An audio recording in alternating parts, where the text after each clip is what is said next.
আপনারা দেখতেছেন সেই অসহায় মানুষের ঘর তুলতেছিলাম যে আপনাদেরকে নিয়ে সাথে নিয়ে সেই ঘরের কাজ চলতেছে। আমরা যেখানে আছি এখানে কিন্তু আপনারা জানেন যে এখন বাংলাদেশে বৃষ্টির সিজন, প্রচুর বৃষ্টি হইতেছিল। আসলে তাদের থাকার মতো জায়গাটুকু ছিল না। যে ঘরটা যে ছিল তাদের আগের ঘর, সেই ঘরের মধ্যেও পানি আসতো বৃষ্টি পড়লে। ঘরের ছাউনিতে টিন বা ওই যে গোল পাতা দেওয়া ছিল ওগুলো পচে গেছিলো। তো যতটুকু সম্ভব মানুষ একটু বেশি নিয়ে কাজটা তাড়াতাড়ি শেষ করার চেষ্টা করতেছি। আজকে আপাতত 5 জন মিস্ত্রি কাজ করতেছে, সাথে আমরা আছি। যতটুকু সম্ভব আমরাও তাদের সাথে সহযোগিতা করতেছি। আমরা চাচ্ছি যে বৃষ্টির মধ্যে যেন ঘরটা একটু তাড়াতাড়ি, যত তাড়াতাড়ি সম্ভব একটু ঘরের খুঁটিগুলো দাঁড় করাতে, উপরে ছাউনিটুকু যেন থাকে, তারা যেন ভিতরে মাথা গোঁজার ঠাঁইটুকু পায়।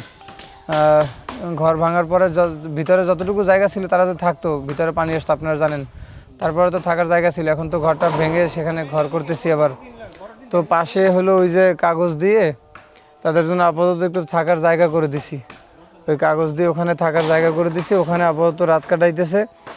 আর হলো এখন আপাতত ঘরের কাজটা হয়তো আজকে ঘরের খুঁটিগুলো দাঁড় হবে ইনশাল্লাহ।